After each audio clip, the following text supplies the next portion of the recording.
Bismillahirrahmanirrahim. Assalamualaikum warahmatullahi wabarakatuh. Alhamdulillahirabbil alamin. Wassalatu wassalamu ala Rasulillah wa ala alihi wa sahbihi wa wala. Ikhwani rahimani wa rahimakumullah. Barakallahu fikum. Alhamdulillah dengan izin Allah taala kita bisa bertemu kembali dalam keadaan sehat walafiat. Insyaallah kita akan melanjutkan pelajaran kita di pelajaran sirah. Nah, barakallahu fikum. Kita akan melanjutkan pada pelajaran di sirah 8 ini pada halaman 59 di buku kita. Nah, barakallahu fikum, yaitu kita akan pelajari tentang Khalifah Al-Ma'mun. Nah,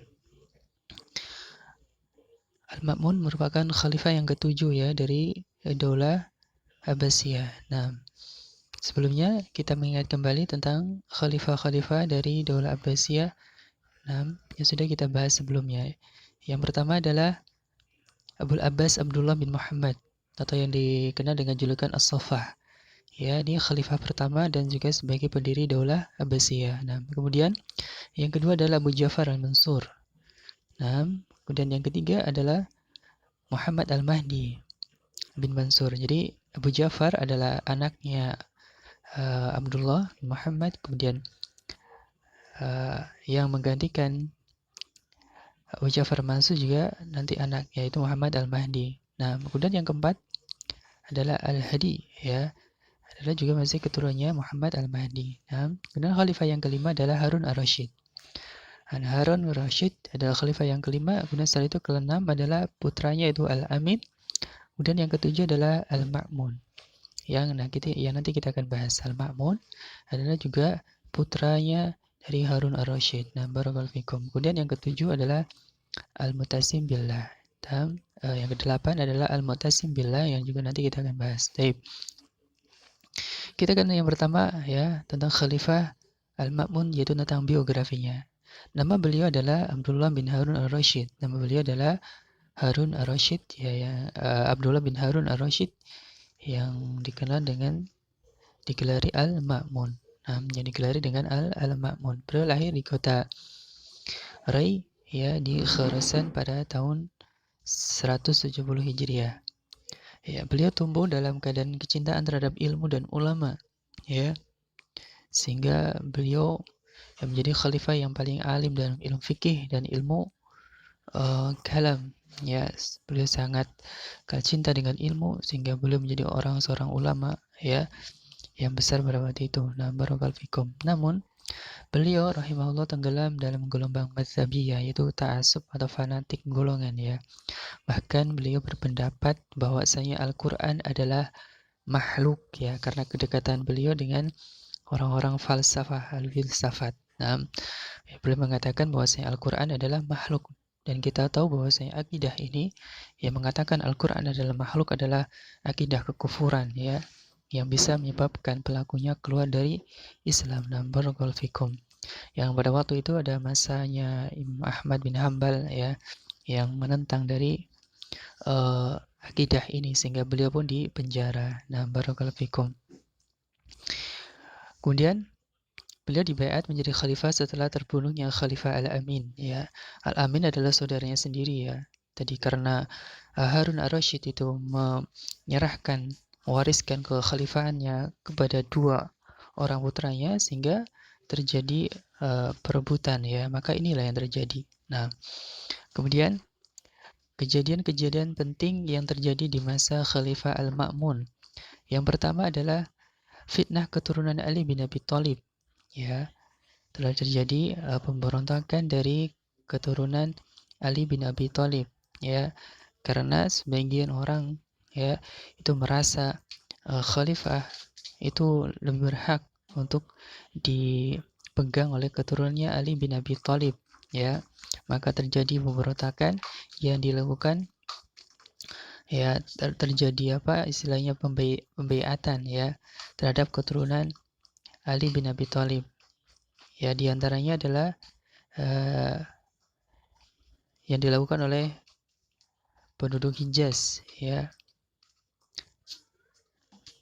dengan pimpinan Husain Al-Attas yang membaiat Muhammad bin Ja'far As-Siddiq, ya, sebagai khalifah pada tahun 200 Hijriah. Ya, namun Al-Ma'mun berhasil menggagalkan fitnah tersebut ya dengan mengirim pasukan yang bisa mengalahkan Muhammad bin Ja'far as-Shadiq. Ya, kemudian beliau maafkannya. Nah, ini kejadian yang pertama, fitnah dari keturunan Ali bin Abi Thalib. Kemudian berdirinya Daulah Ziyadiyah di Yaman. Ya, yaitu dengan mengangkat Muhammad bin Ibrahim al-Ziyadi sebagai amir atau pemimpin di Yaman. Kemudian yang ketiga adalah berdirinya Daulah Tohiriyah. Berdirinya Daulah Tohiriyah yaitu keamiran Khurasan ya kepada Thahir bin Husain, ya, menyerahkan keamiran atau pemimpin Khurasan kepada Thahir bin Husain. Barakallahu fikum. Kemudian peradaban yang cemerlang di masa Al-Ma'mun, ya. Ini memang luar biasa karena beliau itu seorang ulama, seorang khalifah yang cinta kepada ilmu, walaupun dengannya ya Allah mentakdirkan menyimpang, ya. Ini memiliki peran yang sangat besar dalam masalah ilmu pengetahuan dan juga peradaban Islam, ya. Karena di sana, terutama di Baghdad, ya, muncul lembaga-lembaga ilmiah, perpustakaan yang sangat besar, ya, dan juga menjadi tempat penerjemahan bahasa Yunani dan Persia ke dalam bahasa Arab. Nah, ini di masa Al-Ma'mun, ini luar biasa, ya, dengan apa istilahnya Baitul Hikmah, yaitu perpustakaan yang sangat lengkap dan juga sangat besar, dan juga beliau mendirikan rumah sakit, tempat penginapan dan lain sebagainya. Nah, barakallahu fikum. Kemudian wafat beliau wafat ketika berperang melawan tentara Romawi pada tahun 218 Hijriah. Beliau dimakamkan di Turtus, yaitu di Turki. Nah, kemudian beliau mewasiatkan kekhalifahan kepada saudaranya itu Mu'tasim billah. Nah, barakallahu fikum, ini dari akhir Khalifah Al-Ma'mun rahimahullah. Kemudian kita lanjutkan ke khalifah yang selanjutnya, yaitu Khalifah Al-Mu'tasim billah. Al-Mu'tasim billah, kita sampai ke biografi dulu. Beliau adalah namanya Abu Ishaq Muhammad bin Harun al-Rashid. Ya. Beliau masih keturunan atau anaknya dari Muhammad bin Harun. Nah, beliau dilahirkan di kota Zabtolop, yaitu sekarang di Asia Kecil, ya, pada tahun 1178